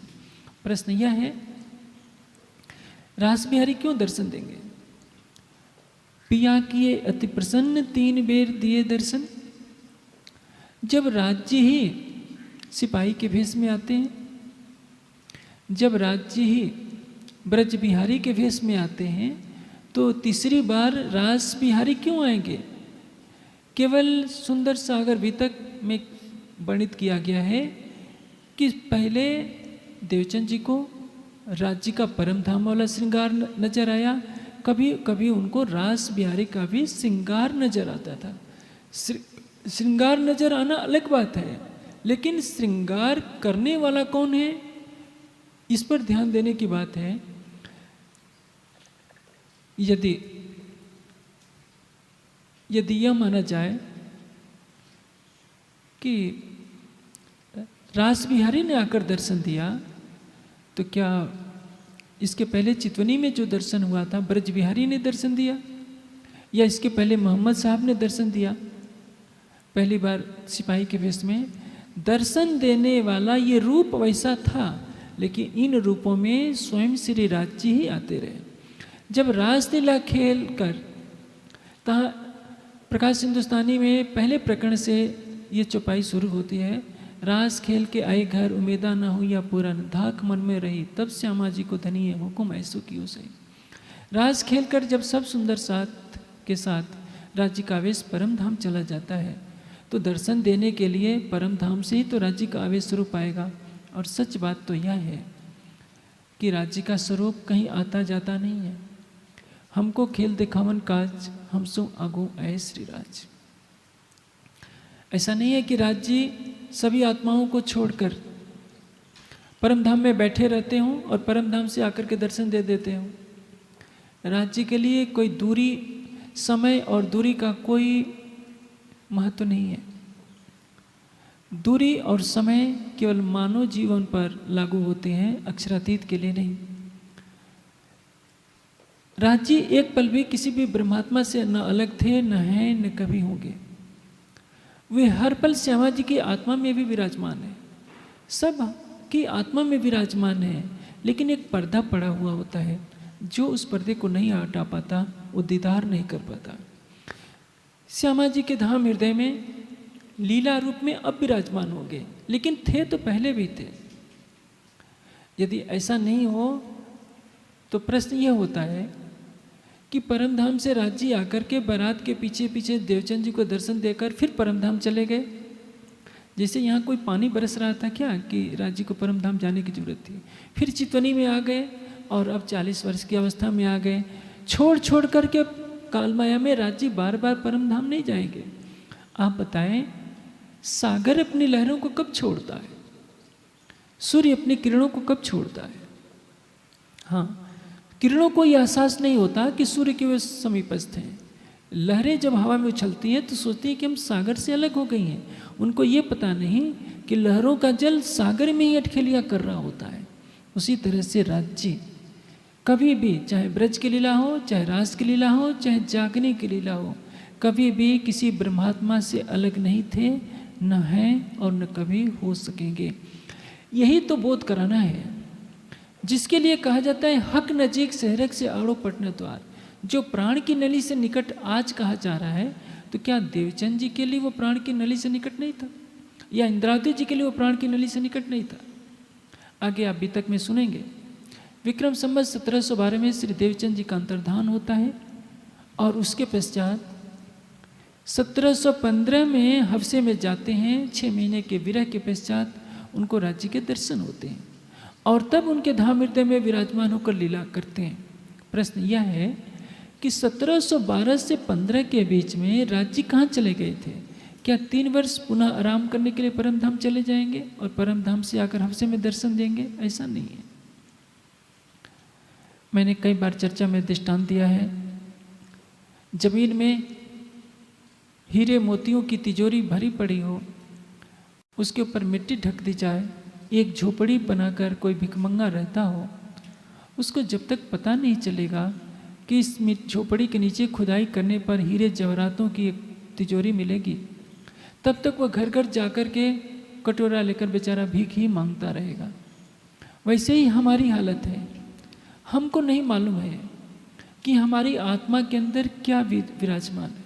हम ही नहीं, संसार के सारे प्राणियों को नहीं मालूम है, क्योंकि हम आँखों से देखते हैं, आँखों से ये संसार दिखता है, हमारा हाथ पैर दिखता है, संसार दिखता है। और ये संसार क्या है? तो सपना। जो नहीं है वो दिख रहा है और जो है वो दिखता नहीं है, क्योंकि वो दिखेगा हमारी आत्मचक्षुओं से। जब तक हमारे आत्मचक्षु खुलेंगे नहीं तब तो कैसे दिख सकता है? यही भूल संसार से हो रही है। कबीर जी ने बहुत ऊंची बात कही है एक, कस्तूरी कुंडल बसे मृग ढूंढे बनवान, ऐसे घट घट नाम है दुनिया देखे ना। उनके कहने का भाव तो अलग है। हम भी बाहर के संसार को देख रहे हैं। शरीर और संसार से जब संबंध टूट जाएगा, हमारी दृष्टि काल माया योग माया से परे हो जाएगी, तो हमारी आत्मा के धाम हृदय में वो प्रीतम दीदार देता रहता है। पल पल, एक पल के लिए भी यदि राज्य चाहे, वो सर्वशक्तिमान अवश्य हैं, लेकिन वो चाहें कि हम राज्य से अलग हो जाएं, तो उनकी भी सामर्थ्य से परे है। अक्षरातीत अपनी आत्माओं को में से किसी को न तो परम धाम से धकेल सकते हैं, न किसी को अलग कर सकते हैं। जैसे चंद्रमा अपनी चांदनी को अलग नहीं कर सकता, अक्षरातीत भी हमें अपने से अलग नहीं कर सकते। लेकिन जागने लीला में यही सबसे बड़ी हंसी हो रही है कि जो हमारे प्राण की नली से निकट है वो नज़र नहीं आता, तो कहते हैं कि पता नहीं राज्य मिलेंगे ही नहीं, राज्य है ही नहीं, ये राज्य हमको दर्शन ही नहीं देते। राज्य तो पल पल दर्शन दे रहे हैं, पर्दा हमने किया है, पर्दा तू ही करत है अंतर न आड़े लो। ये पर्दा हमने किया हुआ है, हमारी आंखों पर पर्दा है, हमारे हृदय मंदिर में पर्दा है, अज्ञानता का ऐसा पर्दा है जिसमें हम संसार को देख रहे हैं। अब देवचंद जी के सामने प्रकट होकर राज्य कहते हैं, क्या तुम मुझे पहचाने? तहाँ आए दीदार दिया, स्वरूप खेला जो वृंदावन। राज्य पूछते हैं कि देवचंद मुझे क्या देख रहे हो, क्या मुझे पहचानते हो? देवचंद जी क्या उत्तर देते हैं?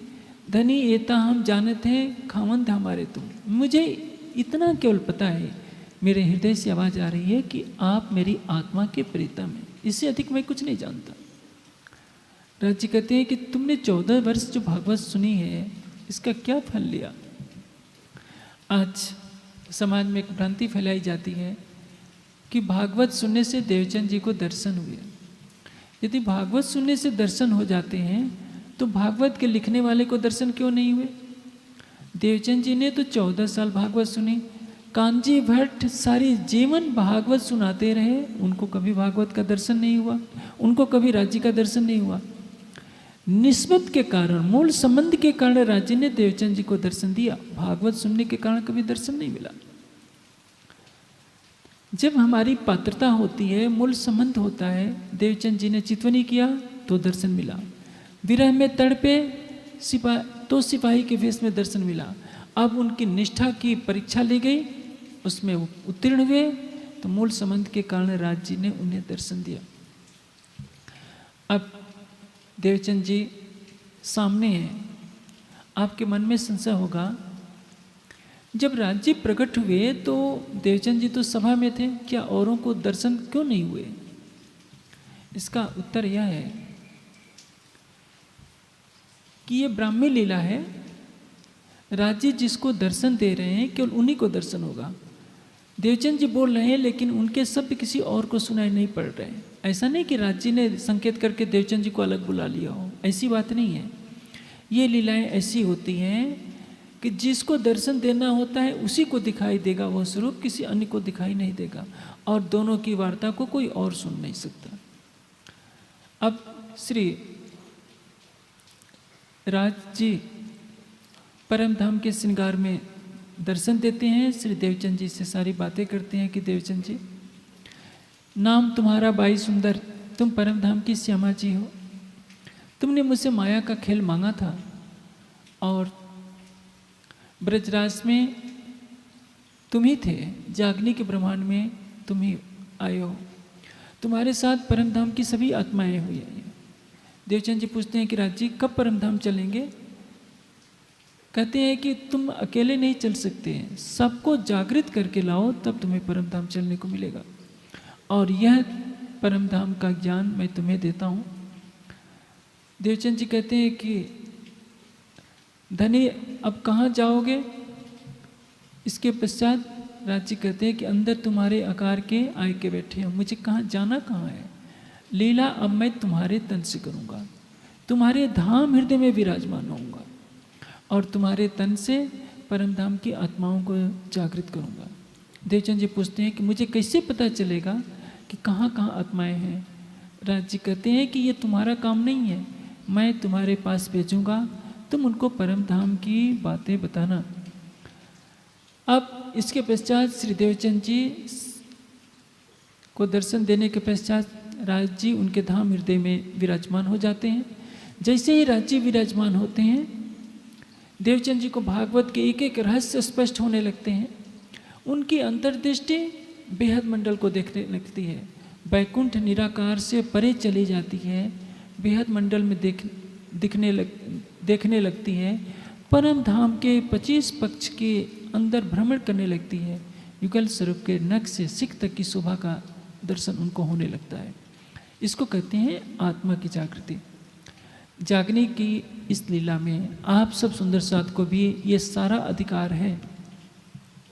खिलवत परिक्रमा सागर श्रृंगार की वाणी को जिसने आत्मसात कर लिया है, वो हर सुंदर साथ बैठकर छठे दिन की लीला में वह सुख ले सकता है, अपने धाम हृदय में युगल स्वरूप की छवि को बसा सकता है, 25 पक्षों में भ्रमण कर सकता है, अष्टपहर की लीला में भ्रमण कर सकता है, और तो और राज्य के दिल में डुबकी लगाकर मारिफत की अवस्था को प्राप्त कर सकता है। इतना सुनहला अवसर राज्य ने हमें दिया है। देवचंद जी को तो इतने कष्ट साध्य साधनाओं के पश्चात ये अवसर प्राप्त हुआ था। आपको तो सरलता से सारा मक्खन दे दिया गया है, फिर भी आप कहते हैं कि क्या करें, अभी हमें खाने की अभी इच्छा नहीं कर रही है, हमारा हाथ अभी थाली पर पहुंच नहीं रहा है। इससे बड़ा दुर्भाग्य और क्या होगा। अब देवचंद जी जैसे ही घर आते हैं तो उनके तन से एक चौपाई उतरती है, निज नाम श्री कृष्ण अनादि अक्षरातीत। हमारे समाज में ये बहुत विवाद का विषय बन गया है, हम निज नाम श्री कृष्ण जी कहें या निज नाम श्री जी साहब जी कहें, दोनों की अपनी अपनी महत्ता है। जब देवचंद जी के तन से लीला चल रही है तो अभी पहली वाली लीला की याद कराई जाएगी कि ब्रज में मैं श्री कृष्ण नाम से लीला किया हूँ। निज नाम श्री कृष्ण जी अनादि अक्षरातीत, सो तो अब जाहिर भये सविद वतन सहित। यह एक चौपाई का तारतम उतरा श्री देवचंद जी के तन से। उनके तन से राजी ने कहा, क्योंकि सबको पहचान देनी है, सबको मार्ग पर ले चलना है। अब सब समय समय पर वाणी उतरती रही, तो इसी एक चौपाई को मंगलाचरण के रूप में प्रस्तुत किया जाता रहा। जो गुम्बर जी में मूल स्वरूप साहब की जो प्रति है, उसमें उसके अनुसार निज नाम श्री कृष्ण जी की जो पहली चौपाई है देवचंद जी के तन से उतरी है। जब श्री जी दीप मंदिर में जाते हैं तो उनके तन से 4 चौपाइयाँ उतरती हैं। श्री देवचंद जी सतछे सदा ससुखना दातार से लेकर 5वीं चौपाई तक।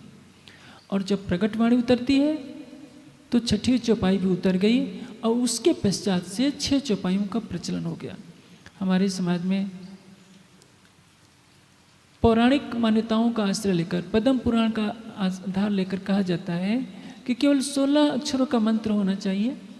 इसलिए एक पंक्ति को माना जा रहा है कि निज राम श्री कृष्ण जी अनादि अक्षरातीत, केवल एक चौपाई एक लाइन उतरी, ऐसा नहीं है। गायत्री मंत्र 24 अक्षरों का होता है। वृत्ति छंद और जगती छंद 36 और 48 अक्षरों के होते हैं। इसलिए यह कहना कि मंत्र 16 अक्षरों का होता है, वेदों की मान्यता के विपरीत है। अब श्री देवचंद जी को सारी बात समझाने के पश्चात राज्य उनके धाम हृदय में विराजमान हो गए होते हैं। समय पर ये 6 चौपाइयाँ उतरी। सुंदर साध को तारतम्य के विवाद में न पढ़कर सत्य को ग्रहण करना चाहिए। मंत्र का अर्थ क्या होता है? मननात् मंत्र, मनन करने से वह मंत्र है। मंत्र में ज्ञान निहित होता है। 6 चौपाइयाँ हमें मार्गदर्शन करती है कि हमारे जीवन का उद्देश्य क्या है, हमारी आत्मा का प्रीतम कौन है। निराकार के पार जो है वो हमारी आत्मा का प्रीतम है। ये सतवाणी मत के लेऊं जो इनको सार, हमें ब्रह्मवाणी का चिंतन करना है। और जब ये सुख अंग में आवे तब छूट जाए विकार। आयु आनंद अखंड घर को श्री अक्षरातीत भरतार, ब्रह्मवाणी का हम चिंतन करें, युगल स्वरूप की छवि को दिल में बसाएं। जब हमारी आत्मा जागृत हो जाएगी तो परम धाम का हमें सुख मिलेगा और माया के विकार हमसे दूर हो जाएंगे। ये तारतम्य की 6 चौपाइयों का उद्देश्य है। तारतम्य ग्रहण करते समय हमें ये 6 चौपाइयाँ सुनाई जाती है। जो निज नाम सृजित साहब का विवाद है वो तो मैं समझता हूँ जानबूझ करके पैदा किया जा रहा है। वाणी कहती है, कोई दूजा मर्द न कहावई एक मेहती पाकपुरन। इस जागनी ब्रह्मांड में अक्षरातीत कौन है? प्रश्न यह है, यदि श्री कृष्ण जी परमात्मा है तो प्राणनाथ जी क्या है? क्या संत हैं, महापुरुष हैं, कवि हैं या आचार्य हैं? एक साथ परमात्मा दो तो नहीं हो सकते। ब्रज में श्री कृष्ण नाम से राज्य लीला करते हैं, रास में उस नाम से लीला करते हैं। तो जागनी ब्रह्मांड में प्राणनाथ जी के रूप में आए हैं। प्राणनाथ किसको कहते हैं? जो हमारी आत्मा का आधार है। प्राण रूपा प्रिया सर्वा तसाम नाथो अक्षरात् परः तेन असौ प्राणनाथ ख्यातः प्रियेश्वरः। प्रियाओं का प्रियतम ही प्राणनाथ है। चाहे वो ब्रज में रहा हो, चाहे रास में रहा हो, चाहे इस जागनी के ब्रह्मांड में रहा हो। ब्रज में भी वो आया तो उसको हम प्राणनाथ कहेंगे, तन है श्री कृष्ण का। रास में भी हम उसको प्राणनाथ कहेंगे। कंठ बाहुटी फरे साथ एम रंगे से प्राणनाथ। जागनी के ब्रह्मांड में भी तन है मेहराज का, उसको हम प्राणनाथ कहते हैं। जैसे ब्रज में तन है श्री कृष्ण का, मांगा किया राधाबाई का पर ब्याहे नहीं प्राणनाथ। प्राणनाथ से तात्पर्य हमारी आत्मा का जो आधार है, हमारे जीवन का आधार है, जो हमारा प्राण वल्लभ है, प्राण प्रियतम है, उसी को प्राणनाथ कहते हैं। लेकिन संकीर्णतावश प्राणनाथ को एक आचार्य के रूप में, कवि के रूप में, मध्यकालीन संत के रूप में, अंतर्राष्ट्रीय संत के रूप में, राष्ट्रीय संत के रूप में आज प्रस्तुत करने की परिपाटी चल पड़ी है। यह वाणी और ये बीतक के सिद्धांतों के मूलतः विपरीत है। नदी किलकिला तीर पर उतरे परमहंस आए, तिनमें सिरदार अक्षरातीत देख अपना ठोर सुख पाए। 12,000 की जमात के साथ किलकिला के किनारे अक्षरातीत आते हैं तो उनको क्या कहा जाए? मंत्र में इष्ट का नाम होना चाहिए। प्रश्न यह है कि जागनी ब्रह्मांड में हमारा इष्ट कौन है? जब हम प्राणनाथ निज मूल पति कहते हैं तो तारतम्य में किसका नाम होना चाहिए? इसलिए जिन्होंने तारतम वाणी को समझ लिया कि कोई दूजा मर्द न कहाओ एक मेहदी पाक पूरन, खेलसी रास मिल जागनी 36,000 सयन। जो इस जागनी लीला में 36,000 आत्माओं के साथ लीला कर रहा है वही हमारा अक्षरित है, अक्षरातीत है। तो उन्होंने निज नाम श्री जी साहब कहना शुरू किया। वेद पक्ष में जिसको श्री जी कहते हैं, कते पक्ष में उसको साहेब जी कहते हैं। उस सारे ब्रह्मांड के स्वामी आए हैं, सबके पूर्ण ब्रह्म आए हैं। प्रगटे पूर्ण ब्रह्म सकल में ब्रह्म सृष्टि सिरदार, ईश्वरी सृष्टि और जीव की सब आए करो दीदार। हिंदुओं के लिए वो श्री जी हैं, कते पक्ष वालों के लिए साहेब जी हैं, कोई विवाद नहीं होता। लेकिन हम यदि भागवत पंथी बन जाते हैं तो श्री जी साहब शब्द से ही घृणा करने लगते हैं। हम भूल जाते हैं कि श्री जी किसको कहते हैं। लई तारतम अजवानुसार बलि श्री जी आव्या आवार। श्री जी किसको कहते हैं? राज्य को। जो श्री जी देवचंद जी के तन में विराजमान होकर लीला कर रहे थे, अब वही श्री जी बलि श्री जी आव्या आवार तारतम ज्ञान का उजाला लेकर पुनः श्री जी दोबारा मिहिराज के तन में आ गए। हम मिहिराज को श्री जी मान लेते, यही सबसे बड़ी भ्रांति है। इसलिए समाज को चाहिए कि अपने विवेक दृष्टि को जागृत करें और अपने सभी प्रश्नों का समाधान तारतम वाणी से ले। व्यक्ति विशेष के कथनों पर या स्थान विशेष के कथनों पर चलने पर कहीं ना कहीं भटकाव हो जाता है। यदि हम अपनी अंतरात्मा से पूछेंगे ब्रह्मवाणी के अंदर डूबकर, तो इन प्रश्नों का समाधान हो जाएगा कि हमें मूल की तरफ चलना होगा। सन्मंत मूल को मैं तो पाव पल छोड़ियो न जाए। हमें मूल स्वरूप अक्षरातीत से अपना समझ जोड़ना है, जो वही ब्रज में आया, जो रास में आया, लेकिन अब ब्रज रास के तनों में नहीं है। इस जागनी लीला में मिहिराज के धाम हृदय में विराजमान होकर महामती की आत्मा को सुबह देकर जो जागनी लीला कर रहा है, जिसको जागने का सारा उत्तरदायित्व सौंपा है, वह हमारा अक्षरातीत है। इसलिए सुंदर साथ ने ज्ञान के प्रकाश में निज नाम श्री जी साहब करना शुरू कर दिया। रास में प्रकाश गुजराती में, खटृति में, कलश गुजराती में और कीर्तन में 5 ग्रंथों में निज नाम से कृष्ण चलेगा। लेकिन शेष अन्य ग्रंथों में जब विक्रम संवत 1735 के पश्चात सुंदर साथ को श्री जी के स्वरूप की पहचान होने लगती है, तब से श्री जी साहब का प्रचलन प्रारंभ हो गया। अब आपने सुना कि किस तरह श्री देवचंद जी के तन में विराजमान होकर के राज्य अब लीला करते हैं। कैसे कैसे जागने लीला प्रारंभ होती है, क्योंकि अब लीला रूप में राज्य देवचंद जी के तन में विराजमान हो गए हैं। विराजमान पहले भी थे, लेकिन देवचंद जी की आत्मा को पता नहीं था। हमारे साथ भी यही होता है, हर आत्मा के साथ राज्य जुड़े हुए हैं, लेकिन जब तक हमें पता नहीं चलता। ऋषियों ने बहुत लाखों वर्ष पहले यह घोषणा कर रखी है, यह आत्मन तिष्ठत अंतरो यम आत्मा न वेद यस्य आत्मा शरीरम। जो आत्मा के अंदर है, लेकिन आत्मा जिसको नहीं जानती।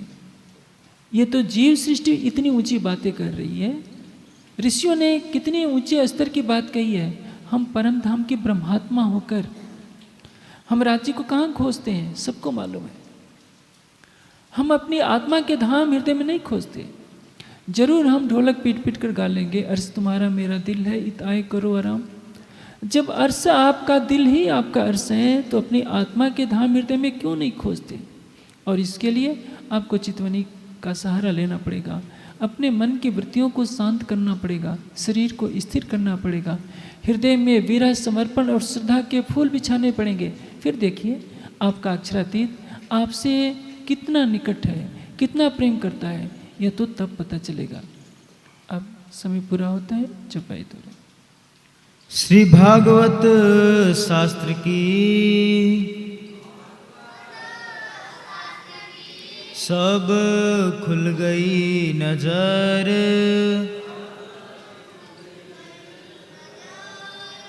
विवेक सारी वस्तु को हो गई आत्म फजर